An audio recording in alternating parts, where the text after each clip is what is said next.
Okay. Let's see here.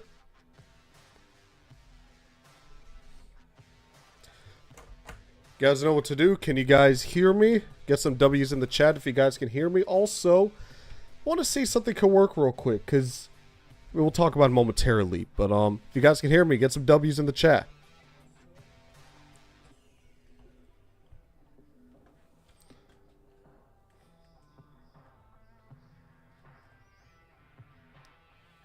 Alright, good. That's a dub now. Hey, there we go. Oh, that is nice. That is good to see. Alright, everybody. Welcome to this episode of The Cutline. How are you guys doing today? I'm Armando DePaul, your host. And after a really exciting Talladega race and a very exciting Talladega finish. But before we introduce our guests, a very special guest, more so than normal this time around. If you guys have noticed, to the right of me, you can actually read the chat now.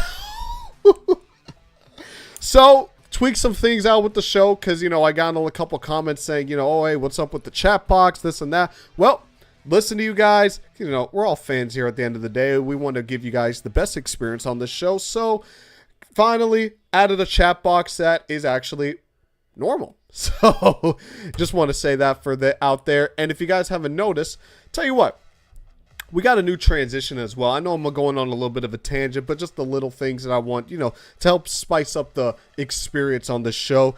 And I'll show you one of the new things that we added. It's a new transition anytime we go from scene to scene. And the next scene we're about to go to is to introduce our guest. He's been on the show before. I believe he came on for Atlanta, if I'm not mistaken. And not only is he a special guest, more so this week than even in Atlanta, it's because it's the birthday boy, Mr. Johnny on the track. Oh, Johnny is not here. Well, so it would be Johnny on the track. If you guys are familiar with Johnny on the track, the better on Atlanta, he came on for Atlanta. He's a good friend of mine. Today is his birthday. Not sure exactly where he went to. Probably went to go do something real quick. I'm going to check out right quick, see where he's at. Well, in the meantime, let's see what you guys have to say here in the comments. Still not a big fan of these things. I can't stand to drive them. They suck. Kyle Busch 2007. I mean, oh, we'll get to that in just a moment. Something happened with Johnny real quick. Be right back.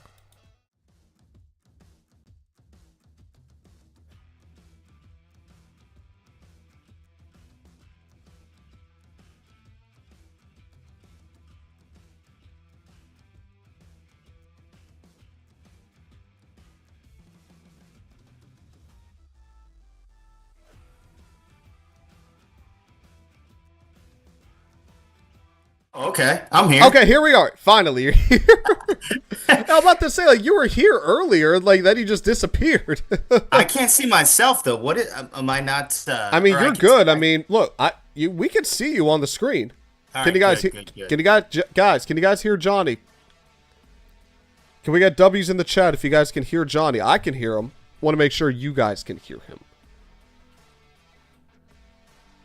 Testing. I mean, you sound good on my end. All right, we're good. We'll go on to check here real quick. Oh yeah, you're good.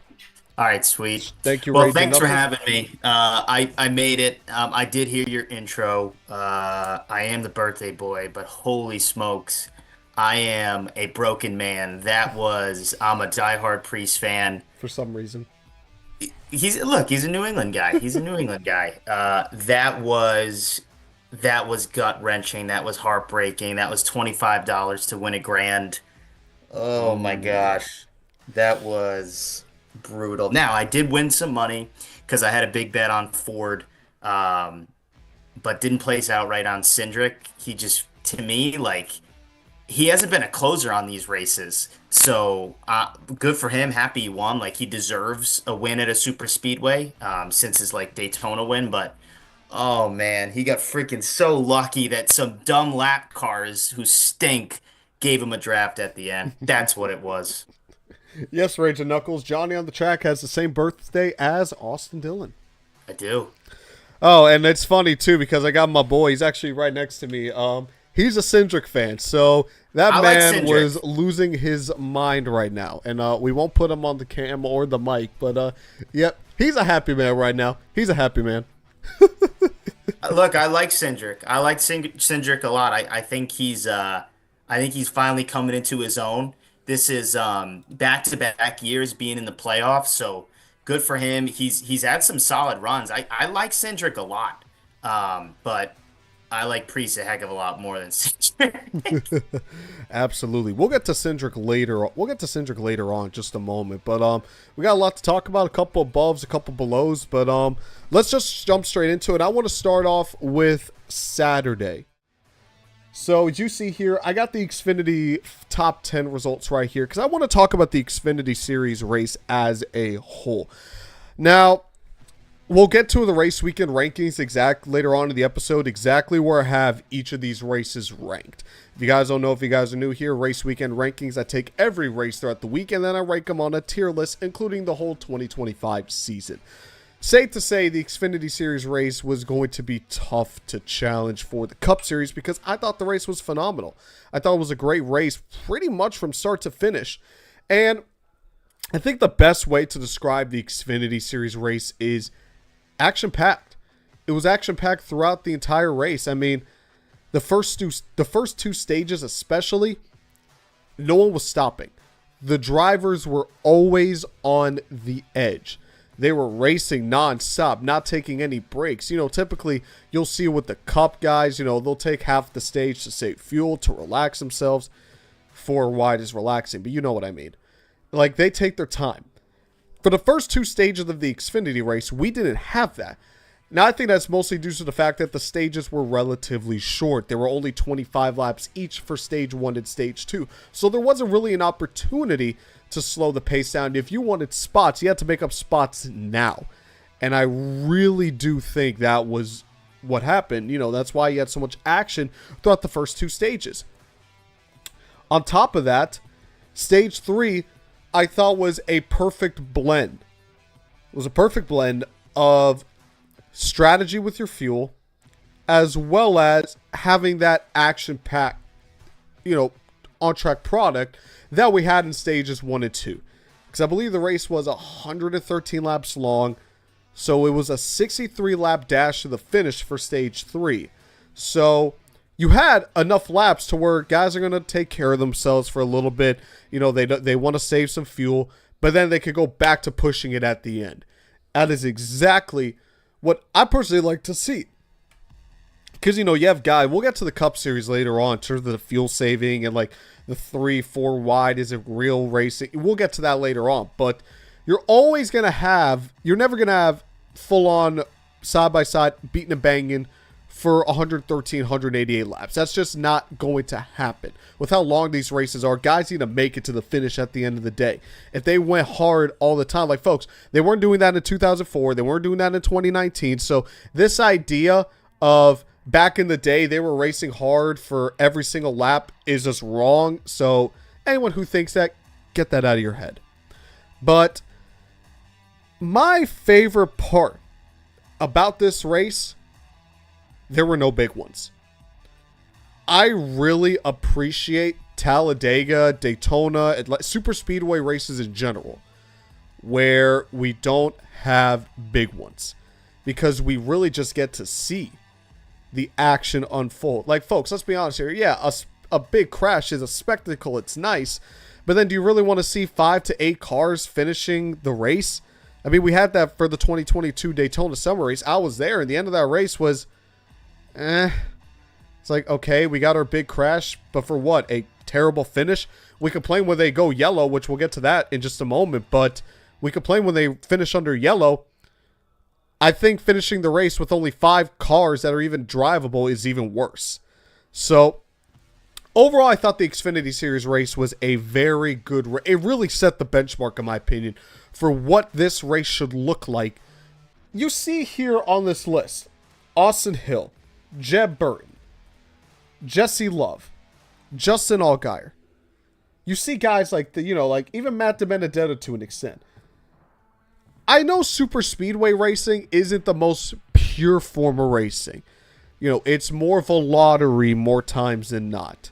Even though guys want to act like the early 2000s wasn't also a lot. Anyway. But there's still a skill, folks, to super speedway racing. There's still a skill to it.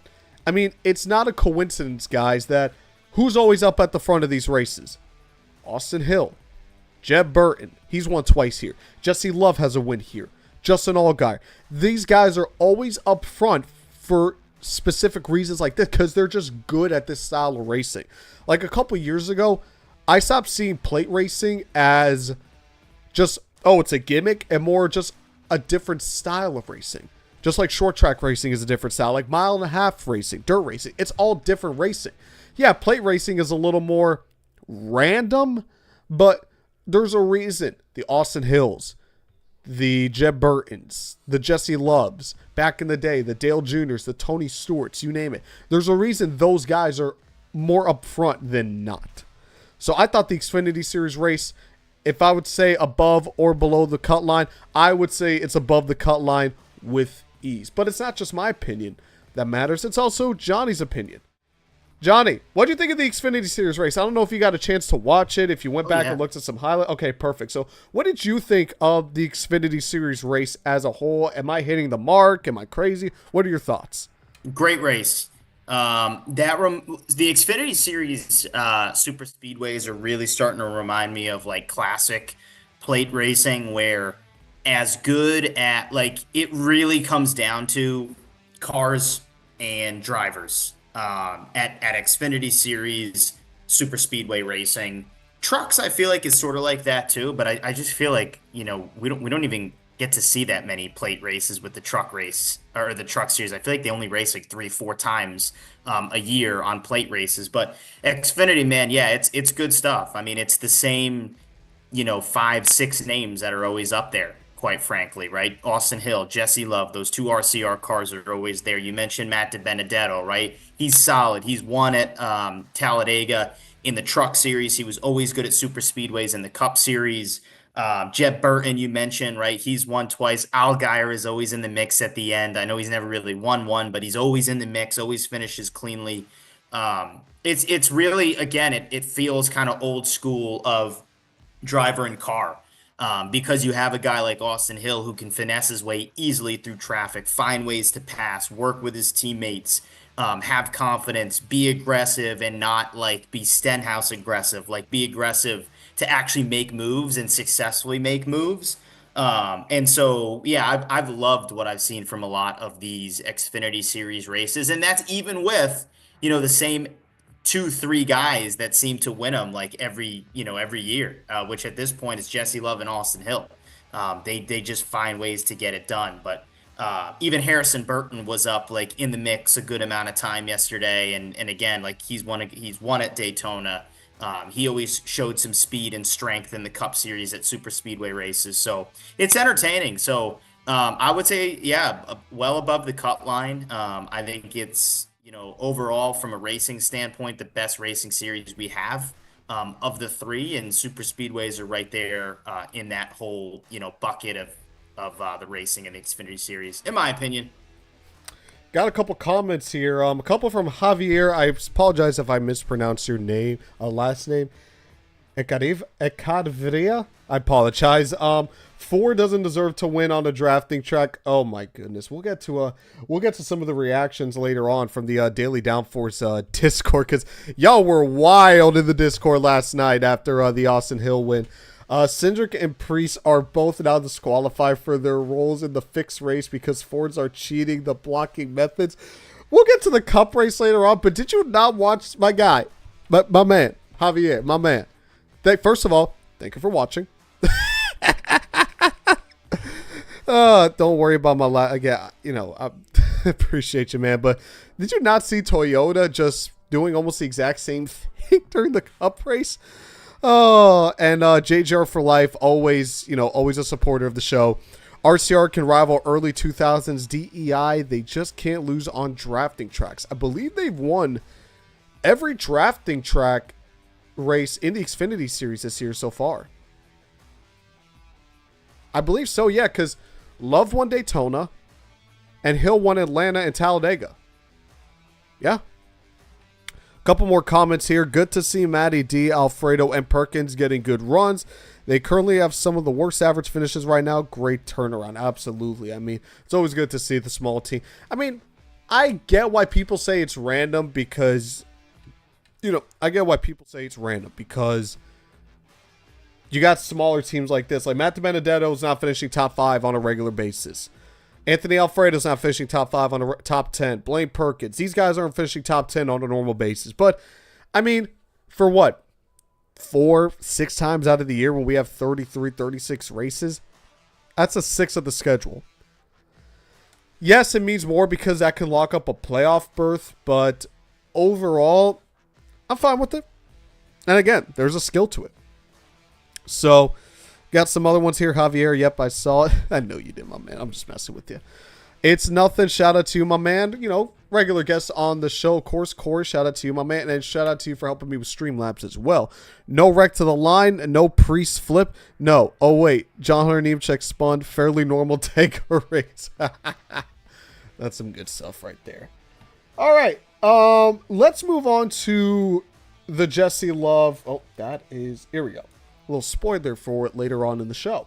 Of course, you have the Jesse Love. Of course, you have the Jesse Love Connor Zillage, and I believe it was Raging Knuckles. He alluded to this earlier. Yeah, he alluded to it earlier on in the show. Glad Zillage was okay after the Saturday race. He sounded like he was in a lot of pain after the hit. So I know people have their opinions on, Jesse Love, he intentionally spun Connor Zillage. Jesse Love is a dirty driver, X, Y, and Z. I thought it was a racing deal. We don't have it right here, but you can even see from a little bit right here. I mean, Love came down. See if we can. Love came down, and then Zillage, I believe he even admitted so, came down with him in an attempt to block. So, I mean, folks, if someone is going underneath you, and then you're coming down, and they're already there, and that's a recipe for, yeah, you're probably going to get spun out. Maybe. More than likely, that's going to happen. But overall, I thought it was a racing deal. Love isn't going to intentionally wreck his friend exactly. I don't think that's going to happen.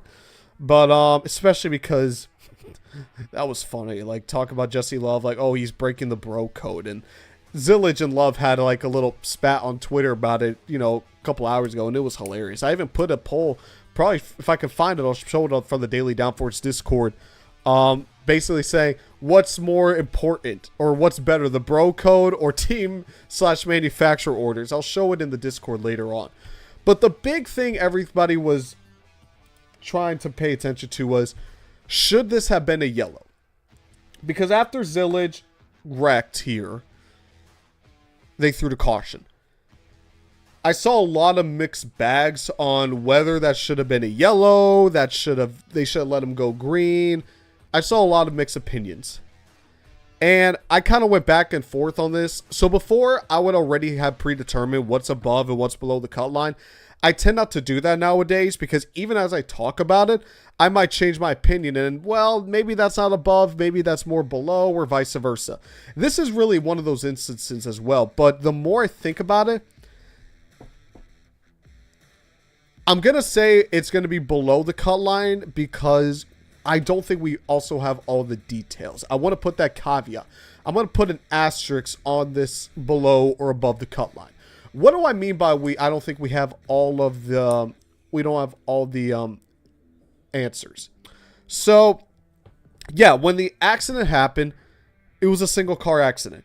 The field was, the race was going to be over. There should have been enough time to where they could have came around. Safety could have picked up Zillage, and then we would have been fine. We still could have gotten our great finish. Typically, a one-car incident isn't going to be... Typically, a one-car incident, even if they hit the wall, they're going to let it race out to the green flag. And I do think they should have let this race go green. The reason I'm on the fence about it is because, someone correct me if I'm wrong, but I don't know what the policy is for bringing out safety crews onto the racetrack. I don't know if safety crews are allowed on the racetrack under green flag conditions. And the reason I say that is if they are not allowed on the track unless it's a caution or a red flag, then yeah, then you're forcing Cindric to wait an extra 20, maybe 30 seconds. You're forcing Zillage to wait another 20, 30 seconds until the race is over. And then everyone's slowed down. Then they can bring out the safety crew. And if that's the case, I fully understand why they threw the yellow. Because Zillage was clearly hurt. Zillage was, yeah, he said he was a little sore, but, you know, when you hit the wall like that, 190 miles an hour, just like that, you want to make sure that guy is okay as quickly as possible.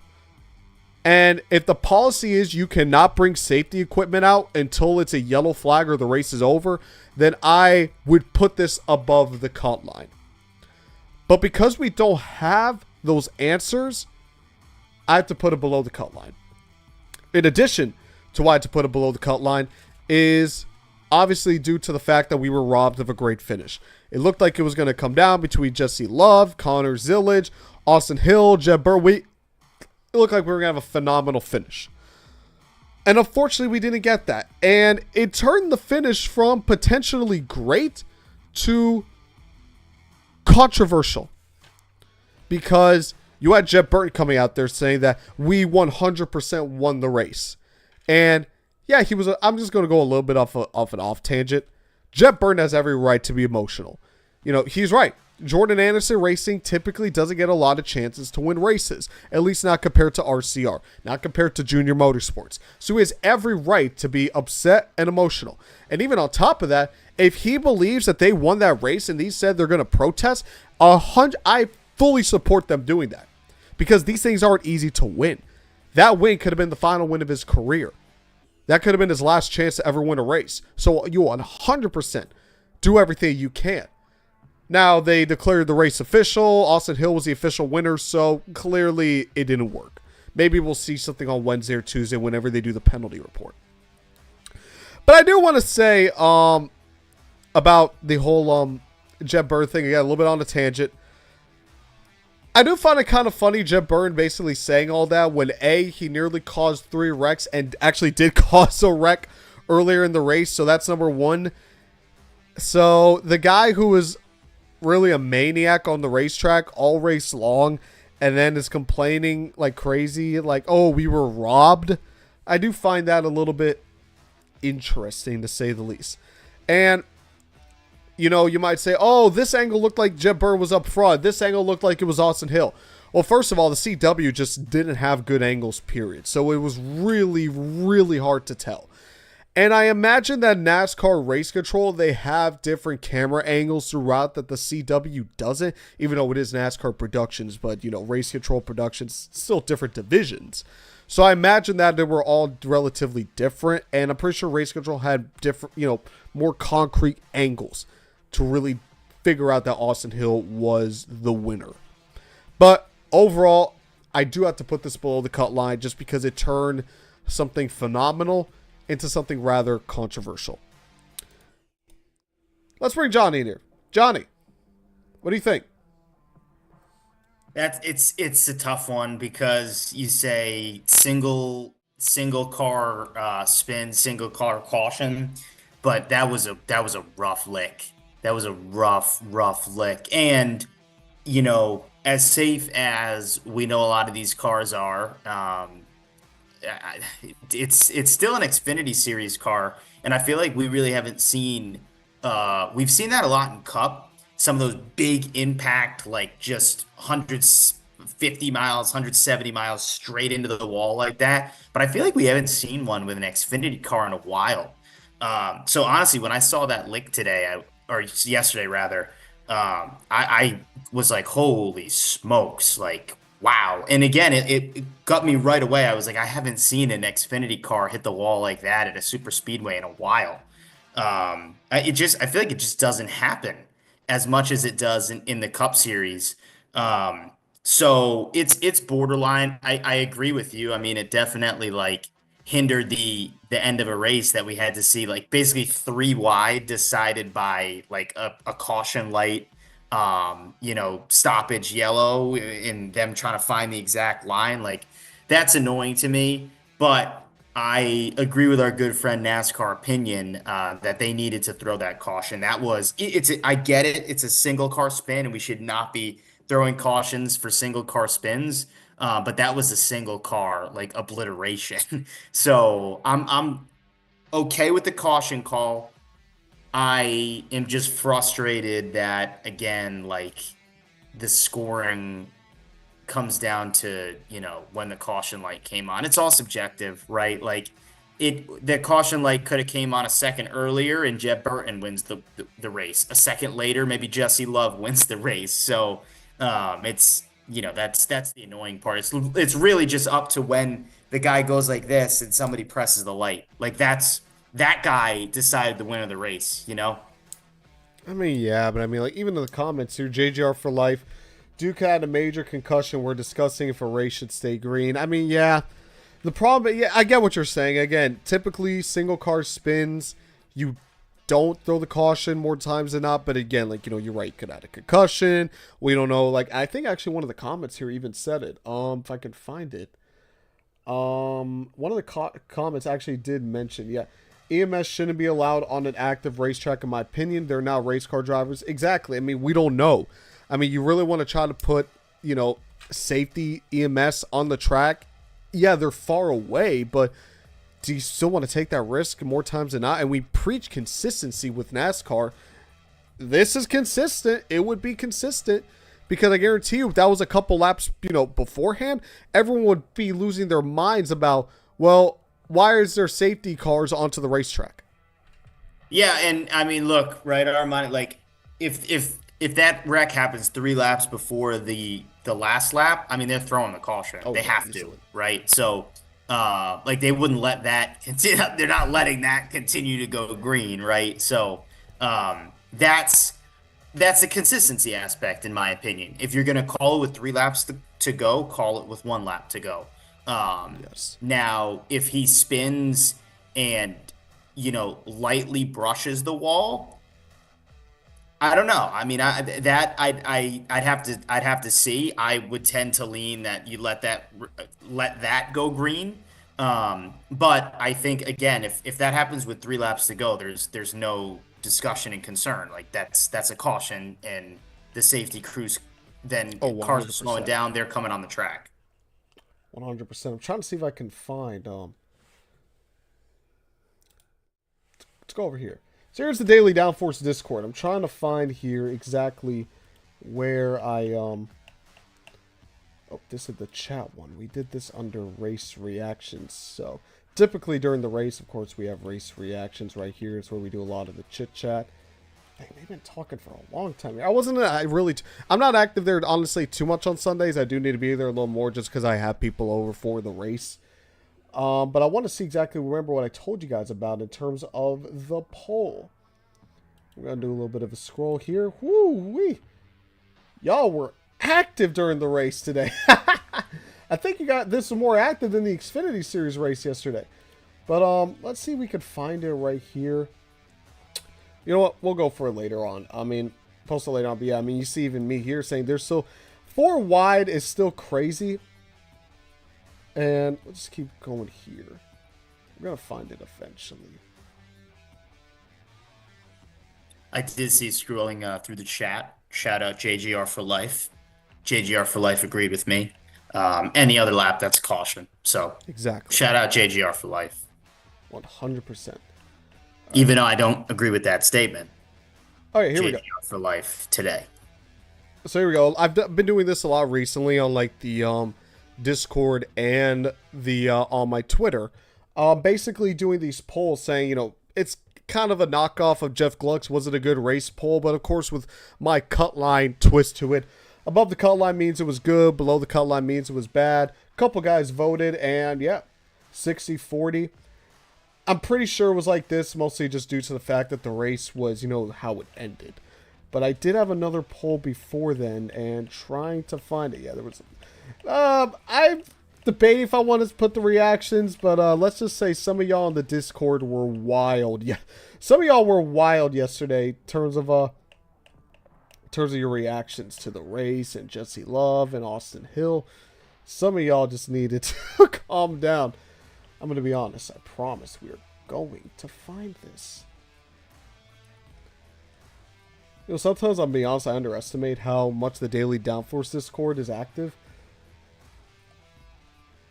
But if I remember correctly, the bro code, like, he mentioned that, like, definitely before the race, like during the race. So, I mean, if I can't find it the next like few more slides, we're gonna move on. To be honest, we're always wild in the Discord. Rage and Knuckles, exactly. Rage and Knuckles. I mean, yesterday y'all were just insane. Okay, we definitely... Did I put it afterwards? I know we're going a little bit off tangent. I apologize for that, but, because I'm trying to find this poll, and I know for a fact that I did it. Did I put it on Twitter? No, I didn't put it on Twitter. I would have known if I put it on Twitter. I believe I put it... Did I really have that poll afterwards? Okay, if I can't find it right here, then we're just going to move on to the next segment. Promise. Yep. It's caution justified. Oh yeah, I said there was a joke right here that someone said Jeb was 100% ahead. I'll die on that hill, and then I'm like, on that hill? As in Austin Hill? Rage and Knuckles, search for bro code. Yep, thank you. Sometimes I get... Oh no, okay, so it wasn't a poll. It was just a comment that I put. Bro code over team manufacturer's orders. Oh, that's funny. Alright. You guys have seen enough scrolling. Let's move on to the next one right here. And I do want to talk about the fuel saving about Talladega.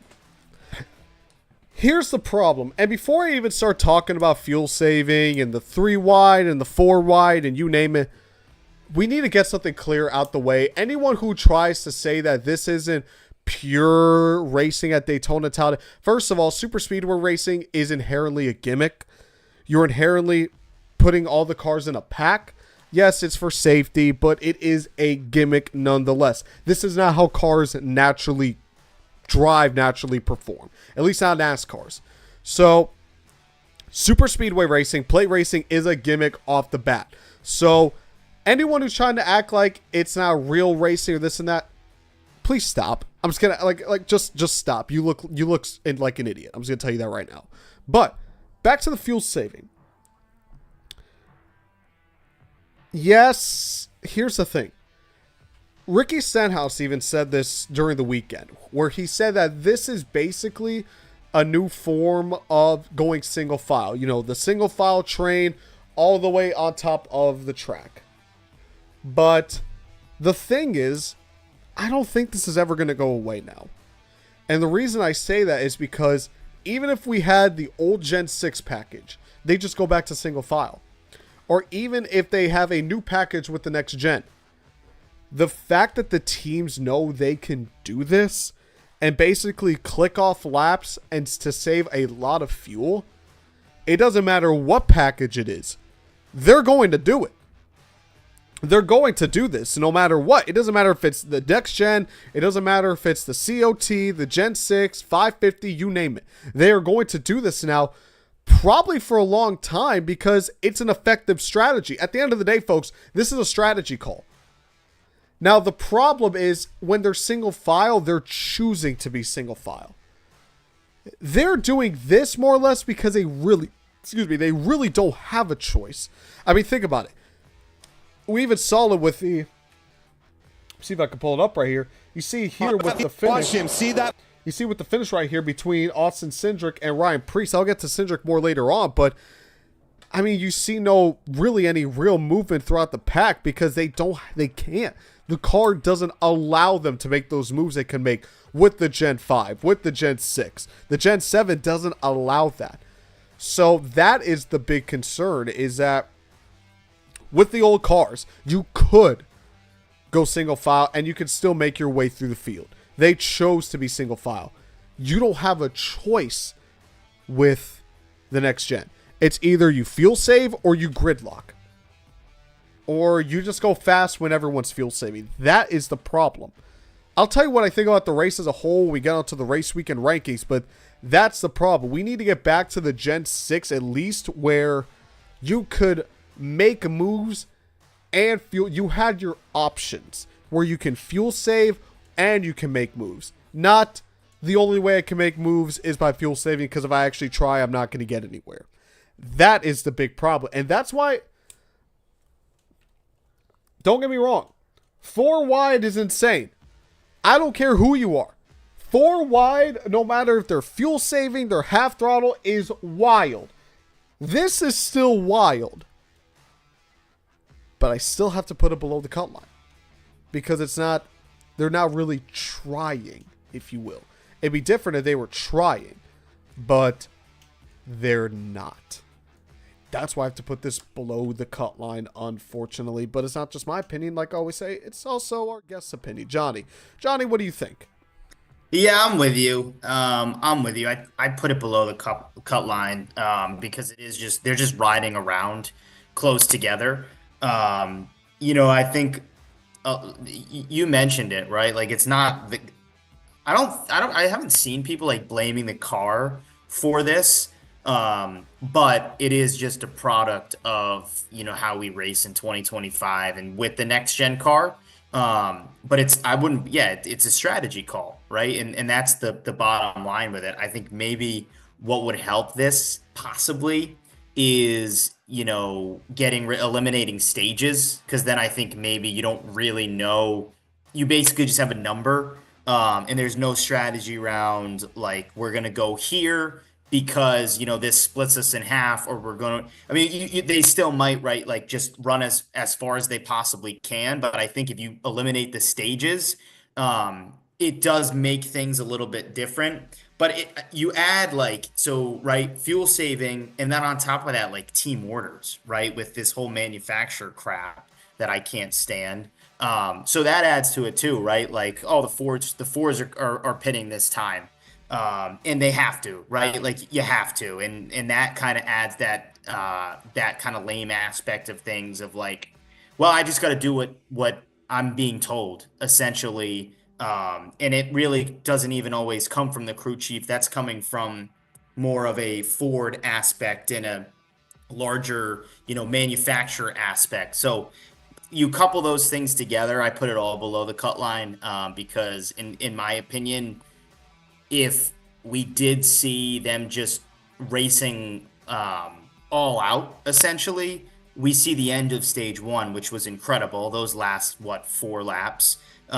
Even the end of stage 2 was pretty solid as well. I will talk about it. I was a little surprised with the lack of creativity on the last 2 laps of the actual race. I thought we would have seen more people jump out of line, maybe a third line form. It just really never happened. But I put it below the cut line because it's eliminating an aspect of what we actually. I'd rather see good, hard 3-wide racing than coasting 4-wide racing around the track. So I'll put it below the cut line with you. I agree. And even Joshua 8824 Racing said as much. Unfortunately, I don't think this is a problem that NASCAR is going to fix, because as long as they think it's entertaining, they're not going to do anything. Oh, another one here too. The last 2 years, Kyle Busch tried it and it didn't work. Exactly. I mean, you can't make a third line. That's the problem. Like, it's not, the car doesn't let you do it. So the only way you can get a third or fourth line is just, you just hope everyone's going slower than you. One more thing that I want to talk about before we get into our race weekend rankings, and I alluded to it throughout the show. I'm gonna go back here to NASCAR.com because I want to give my man Austin Cindric, I want to give him his props. Look at where he's at in points. 15th in the standings. A 7 position jump compared to where he was before. And I'm looking at my Cindric fan because he just got up. He wants to listen to this segment here. Johnny, I'm sorry you have to relive this because Priest couldn't win. But yeah, look at this here. I'm surprised this is Cindric's first top 5 of the year. I thought he'd have maybe 1 or 2 more, 3 top 10s. I know the stats don't look great, but 166 laps, only, I mean, folks, look who else has led over 100 laps. Josh Berry down here in 21st, which he has just had a nightmare since his last win. William Byron, Kyle Larson, Denny Hamlin, Bell, Bubba, Logano, Blaney, and Bowman. Cindric has more laps led, guys, than Bowman and a Hendrick car. More laps than Reddick in a 2311 car. He's led more laps than Bubba. More laps than Chase Elliott. And he's led more laps than Josh Berry. Chase Elliott stinks, man. I think we have to say it. We'll get to... we'll talk about Chase Elliott maybe later on. But, I mean, yeah, just... I got to give Cindric his props. And, folks, remember, he had a 50-point penalty because of, right rear hooking Ty Dillon at Coda. If we put him at 268, which is what he would have naturally, he would be 11th in the standings. And only about 6 points shy of Alex Bowman for a top 10 point spot. So Cindric, he had a lot of flack coming to this year. I mean... yeah, he won a Gateway, but that's only because Ryan Blaney ran out of fuel. Yeah, he won the Daytona 500. That was impressive. But other than that, he hasn't really done anything. Like, he's clearly been the weak link at Penske. I don't even think he's got a top 10 points finish in his career. But this year, he's really stepped it up. I don't know what's changed, but it's like year 4. I mean, he's an Xfinity champion. He knows how to drive a race car. And I thought he'd really take a liking to these cars because he has a sports car background, so he would do well in these cars, but maybe it's just because, again, the Xfinity and the Cup cars, they're basically different disciplines of racing, which I have a whole other opinion about that. But I gotta give Cindric his props. He's run well, he's led laps, he's winning, he's got only 1 DNF, he's winning stages, and if he could just get some more consistent threat, I think he has the speed. He just needs to have consistent finishes. But I want to give Cindric credit where credit is due. Johnny, what do you think about Cindric? No, yeah, it's Cindric's been good. Cindric has been solid. I have his stats up right here. And overall, in my opinion, he probably should have won at, was it Atlanta, right? I think it was Atlanta, where he probably should have won that race. He got wrecked late in that race. So, you essentially say, and he was great at Daytona, obviously. So he really could already have 2 wins this year, Atlanta and this Talladega race. And it took him really till Gateway last year to get his second top 10. And the Gateway race was in the summer. That's what locked him into the playoffs. This year, I believe this is already his 4th top 10. Hold on, let me get it back up. So 3rd top 10, and he's also had an 11th place finish at Darlington. So through 11 races now, he's got 3 top 10s, and it took him through 17 races last year, I believe, to get his 2nd top 10. So he's been solid. You mentioned the laps led. He's really, really stepped it up. I've always believed in Cindric. I mean, you don't just have that good of stats in the Xfinity Series and win championships in the Xfinity Series like he was able to do and not be able to drive a race car like that. It just doesn't happen, in my opinion. And so he's at a great team. And he is always a threat at super speedway races. And with how things shape up these days, he's going to have a chance at the Talladega playoff race. He's going to have another chance at Atlanta, another chance at Daytona. He's obviously pretty solid at short flats, right? He won Gateway last year.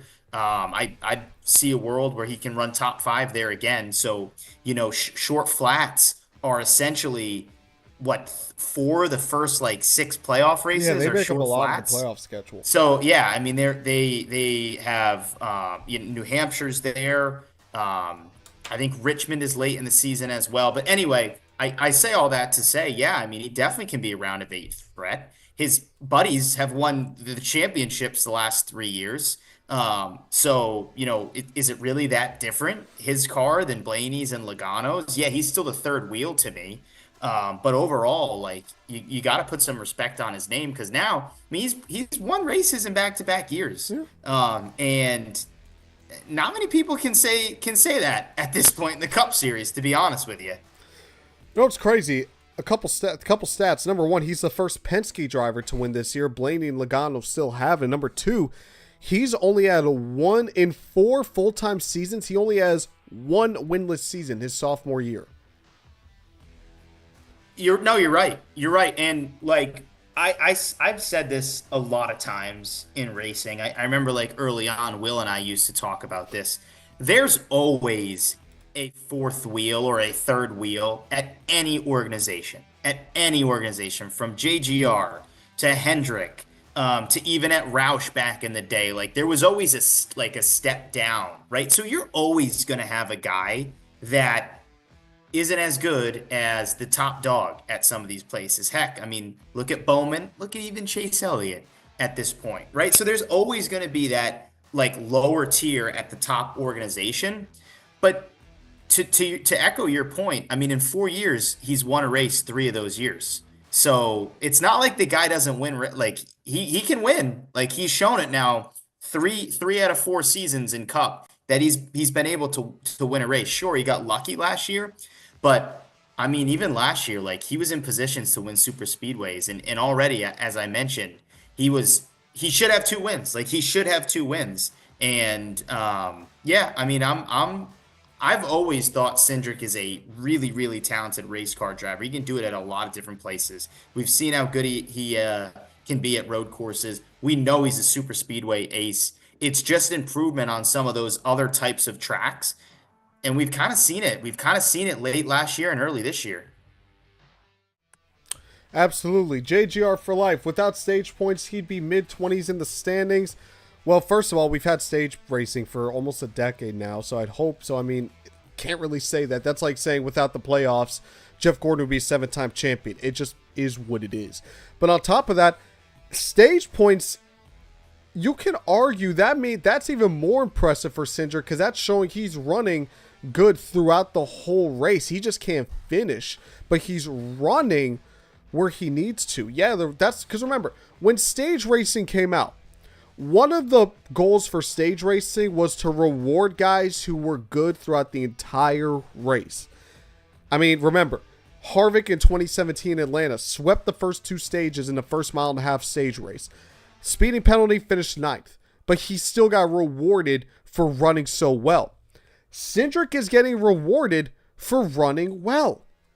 And that's just the truth. So I wouldn't even say that's a knock on Cindric. If anything, that's more of a, oh, you're telling me Cindric is running well throughout the race, he just has to finish?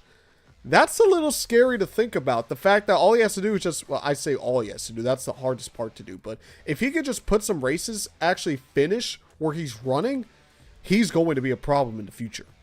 Yeah, I mean, I'm with you. I think like if there wasn't stages, like he would be lower in the standings. I mean, okay, but there is, and like let me read you the guys that are top in points right now: William Byron, Kyle Larson, Denny Hamlin, Chase Elliott, Christopher Bell, Tyler Reddick, Bubba Wallace. I mean, right? Like these are guys that they're getting a lot of stage points too, and the reason is because they're good and they run up front a lot. So I mean, I can't discredit the guy from running top 10 throughout the majority of the race. Like that's a good thing.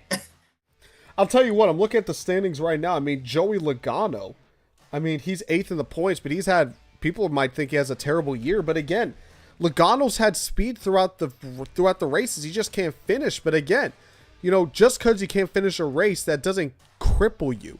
You get rewarded for, how you run throughout the whole race. And that's like the one thing I do like about stage racing is that you do get rewarded for running well throughout the event.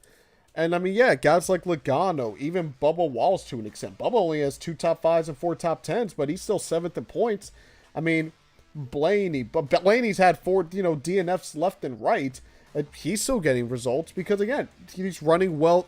It's when we say he's getting stage points, it means he's running well throughout the whole race, not necessarily just, he's getting lucky. We got a comment here. Raging Knuckles, it's hard to be leading a race at the end of the stage at almost every track. Road courses are really the only exception. I wouldn't even say that's the case. I mean, Kyle Larson at Bristol, he had no problem leading. Mile and a half's typically, guys. So, I mean, I'd say the hardest one would be a super speedway because the lead just changes every other lap, every half lap. I mean, I wouldn't say it's necessarily hard, just stay up front. Just do what you've been doing the entire time up until the final lap of the stage.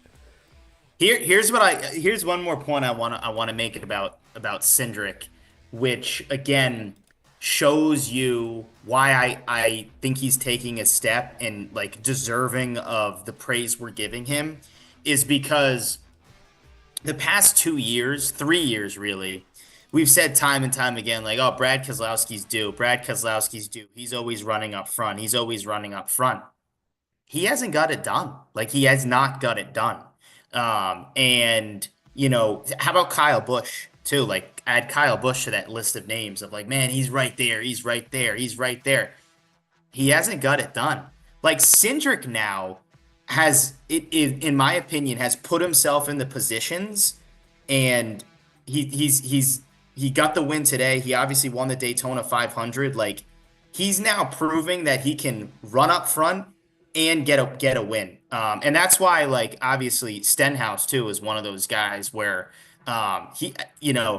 you can make fun of Stenhouse all you want, but he wins these plate races. Like, he gets results. He's got 4 career Cup Series wins at super speedways for a reason.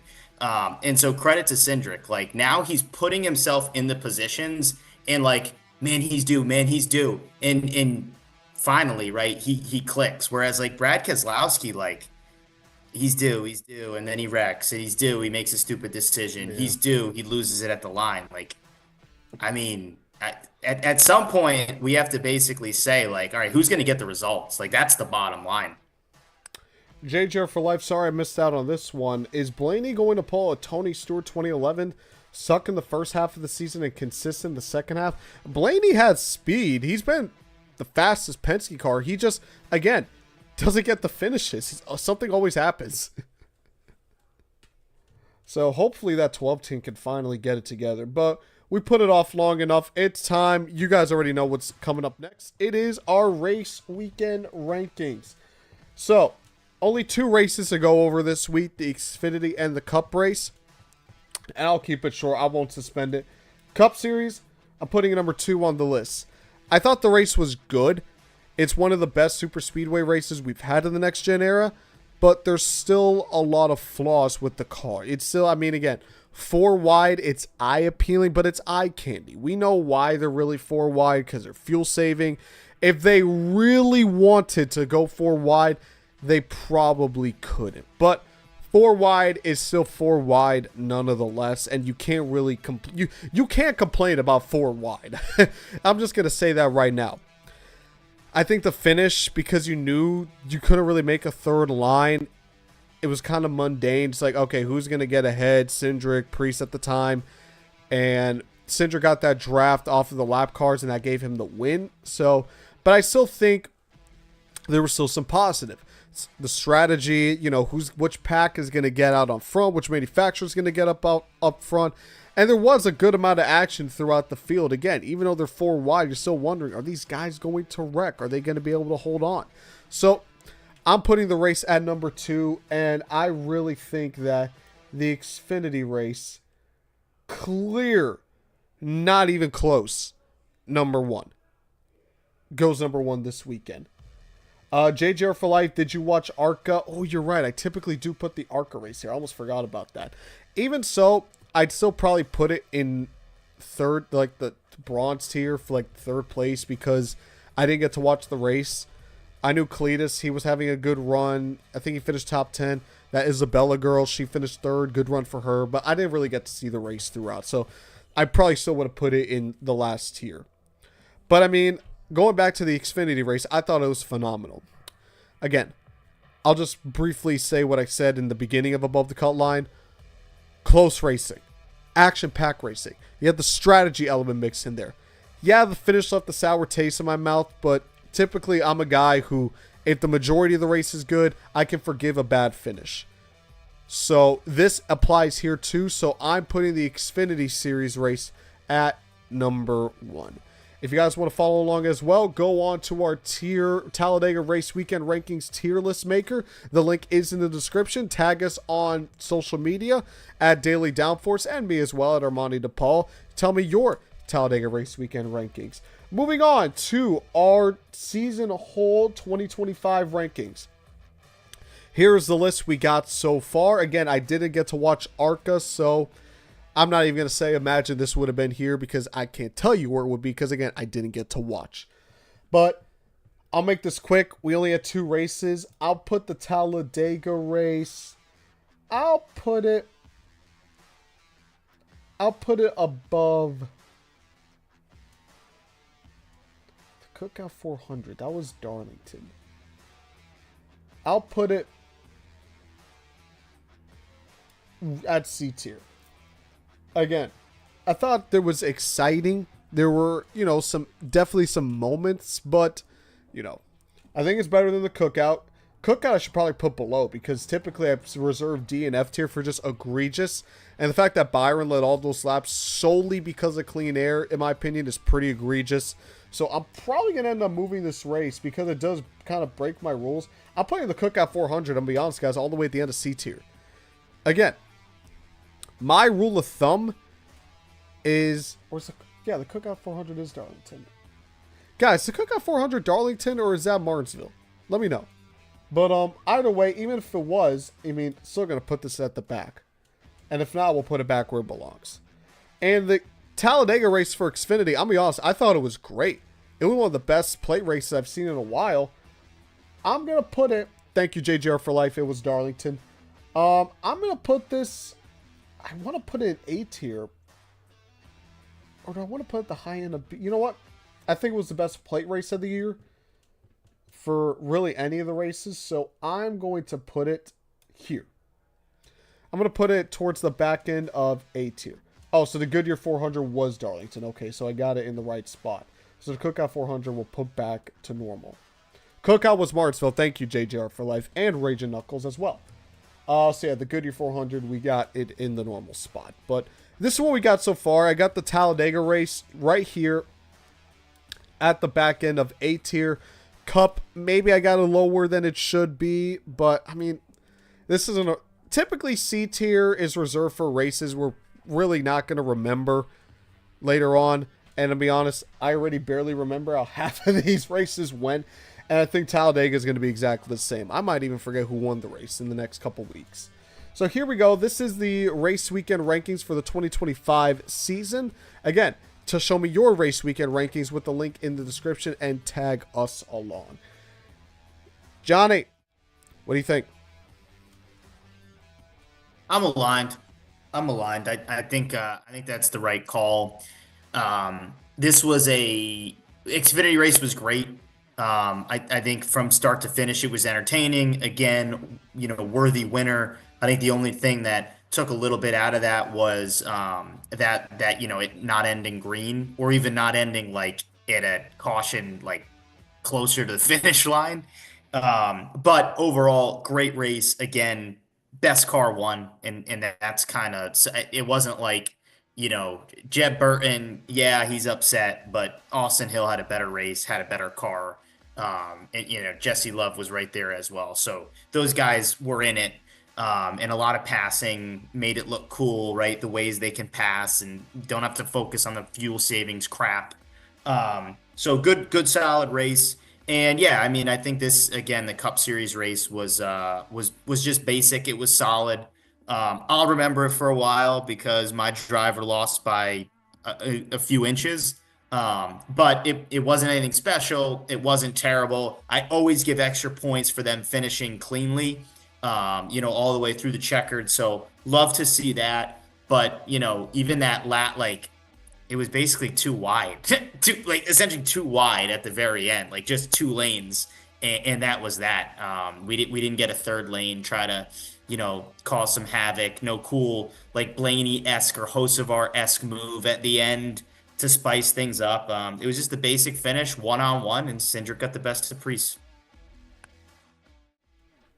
Raging Knuckles said it best, and this is probably alluding to you, Johnny. Those side-by-side losses are always the worst. All right, everyone. That's going to mostly do it for the show, but before we go, you guys already know what you need to do. Like we mentioned at the beginning on the top of the show, it's this man's birthday. It is Johnny's birthday. It is Jot Day at Talladega. We might even change the name to the Cutline. All things fun, all things considered. All jokes aside.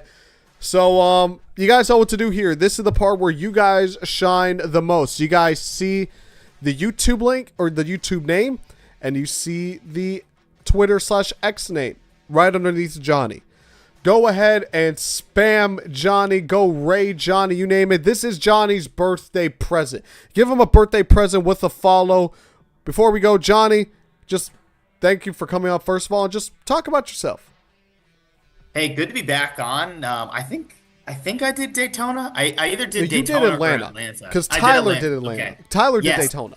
That's right. That's right. Yeah, because I remember this Stuart Friesen, Kyle Busch Atlanta race that we talked about, which was that was S tier in my opinion from looking at the tiers. Anyway, yeah, appreciate always. I'll come back on whenever you'll have me.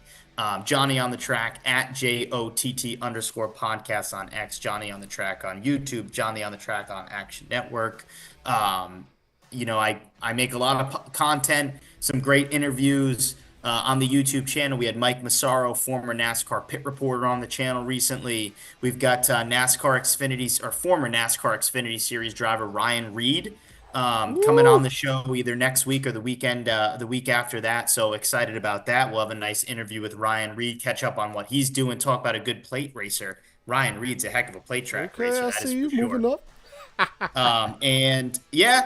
Again, like do a lot of betting stuff. So if you're into NASCAR betting, definitely give me a follow. I post all my bets on Sunday. I've got a betting show that goes live on the channel on Tuesday nights. So we get some good bets in before the numbers change, the odds change. That's what we try to do over at Johnny on the Track. So appreciate you guys. If you do give me a follow, if not, that's okay. I feel like I'll win you over at some point. But as always, thanks for having me on. All right, thanks for coming on. That's going to do it for this episode, you guys. Thank you guys so much for tuning in, as always. If you guys want to follow me on my social medias, you guys have seen my Twitter enough times. You guys know what it is. If not, it's the same handle as the Instagram and the TikTok handle you see underneath my webcam as well. So go check me out on all those platforms. Check out dailydownforce.com for all the stuff we have there. We got a couple new games there as well. Follow us on all social media platforms, X, Twitter, X, they are the same thing. X, Instagram, Facebook, TikTok, you name it. And that's going to do it for us, folks. We're going to wait the checkered flag. This is the Cutline. Thank you guys so much for tuning in. And, oh, God, Texas is next week. That's going to be, that'll be a race. We'll get to it when we get to it. We'll see you guys next week.